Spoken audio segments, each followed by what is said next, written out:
Hello, welcome to P for Physics Learn for Fun, and today we'll learn about the chapter Atomic Structure. So my idea is to teach you how to get down the main derivations and also see some numerical problems, and also teach you some ways to get it down easily, because you will see that the derivations are quite lengthy. Okay, so let's get started. At first, what you need to learn is the Bohr's quantization rule. What does it state? It states that only those orbits will be allowed in which the angular momentum of the electron is integral multiple of h by 2 pi. So if we write it down mathematically, it should look like this: ln equals to nh by 2 pi, where ln is the angular momentum and n is the integer 1, 2, etc. It can be anything. Now we need to prove this one.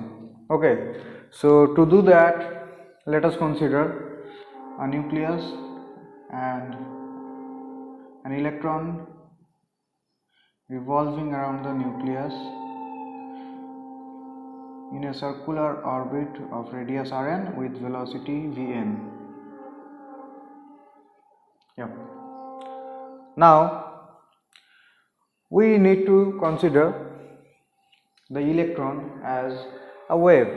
So if we consider electron a wave, and let me draw it. Say we have 1, 2, 3, 4 and 5 waves.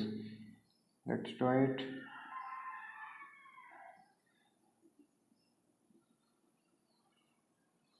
So it should look like this. Now it's only possible if we have some n number of complete waves in this circumference, that is inside the orbit. It will never be possible that we have 5.3 or 2.5 number of, that is some incomplete waves. We cannot have that. It is not possible. So it will always be any number of complete waves. So now that means the circumference of this orbit, that is 2 pi Rn,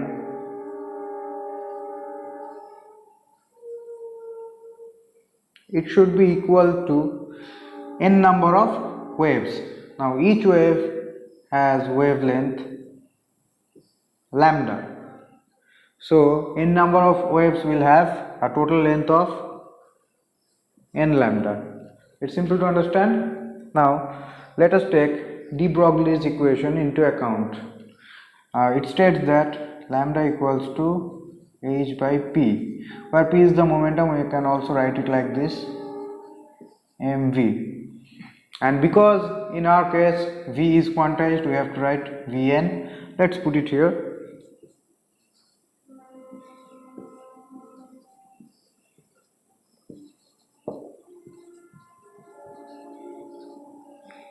That's it. Now simply we'll get into that form.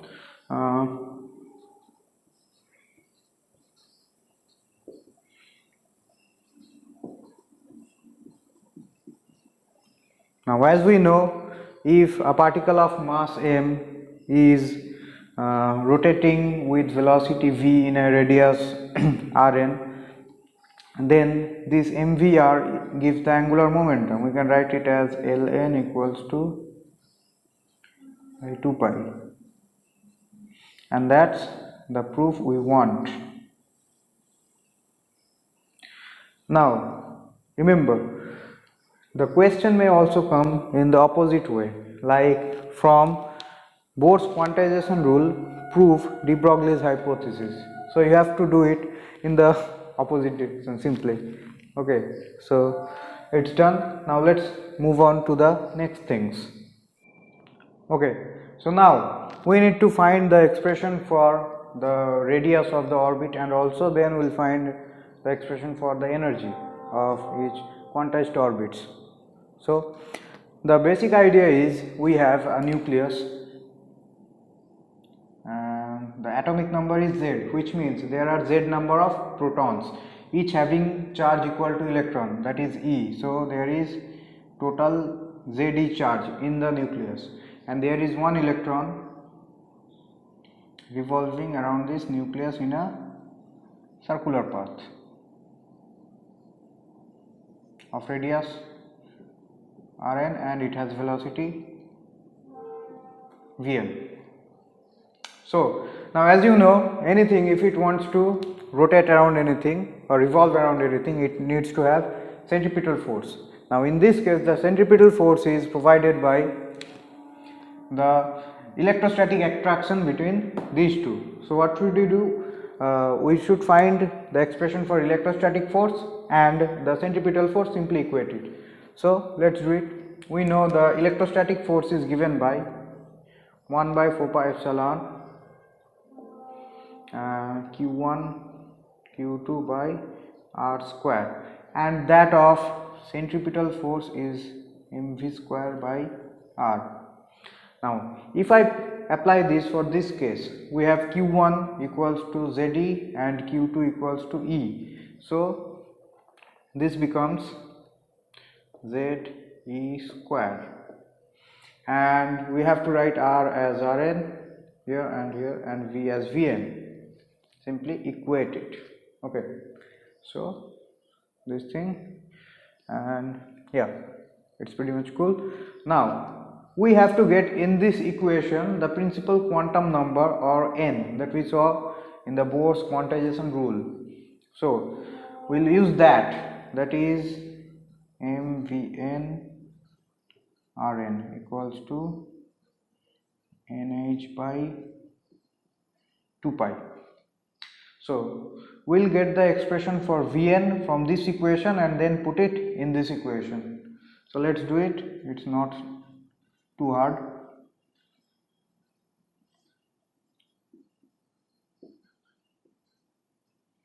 Yeah, so put it here.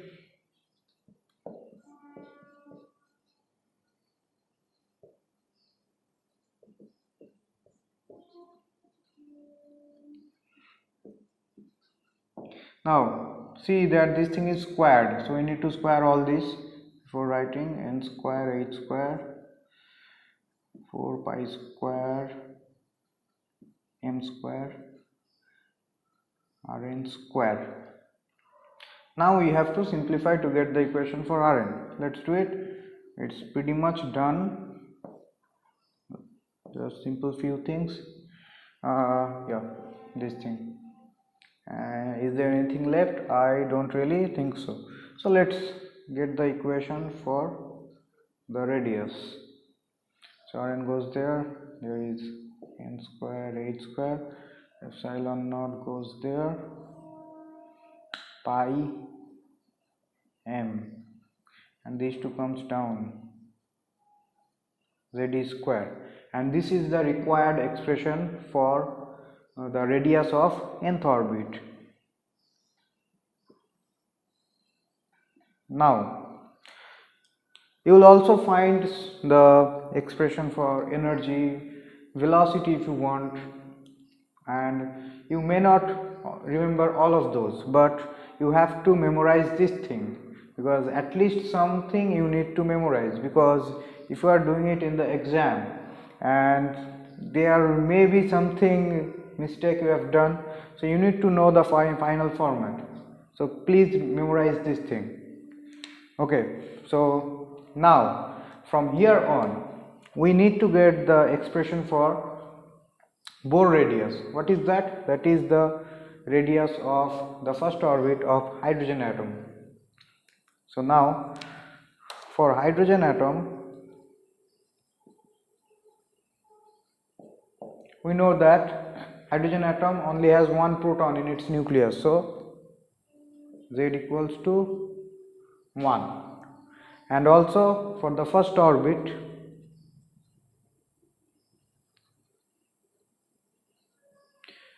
n should be 1. Now put these two in this expression, we will get Bohr radius, which is denoted by A0. We will have h square epsilon naught pi m e square. That's it. Okay, now the funny thing is that to get the value you may not need to calculate all of this, just memorize this value, which is very important, 0.53 angstrom. Okay, now why this thing is very important? In the question there may be you have to find, say, the radius of the fifth orbit. So in that case you will always get it from this one. We'll see how to do it. So for now memorize this thing.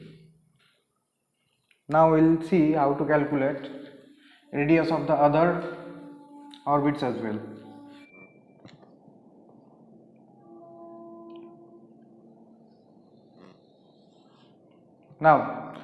Now we need to find the radius of the other orbits as well. So if we write for hydrogen atom,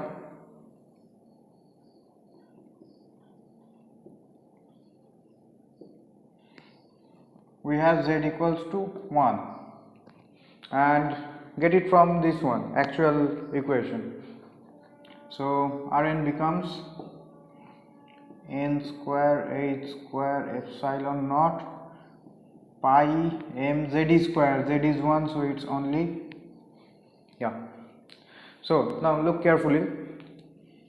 If I simply isolate this n, the rest of it is exactly equal to this a0 or the Bohr radius. So we can simply write Rn equals to n square and this thing is a0. That's all you need to remember. Now this thing is for, mind it, hydrogen atom only.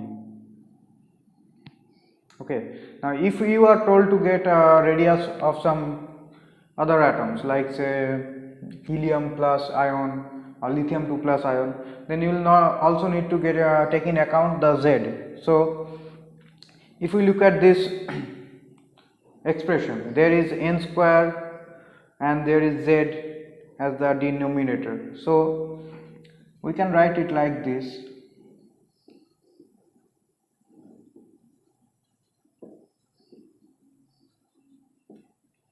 Rn equals to,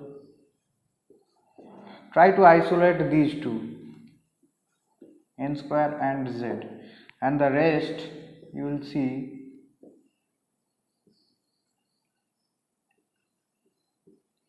this thing is exactly equals to this thing, right? So simply write it like this: Rn equals to n square by z a0. Now as I said, you need to memorize the value of a0, because without that you cannot get the actual value. So this is for other atoms.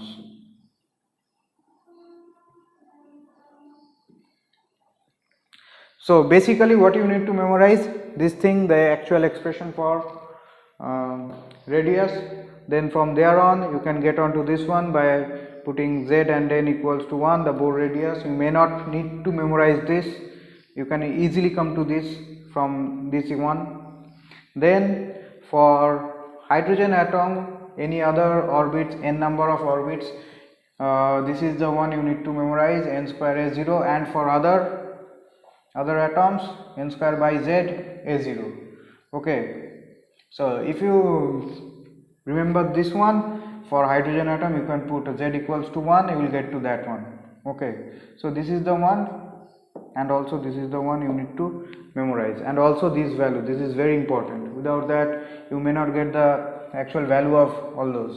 Okay, so now let's move on to finding the expression for energy.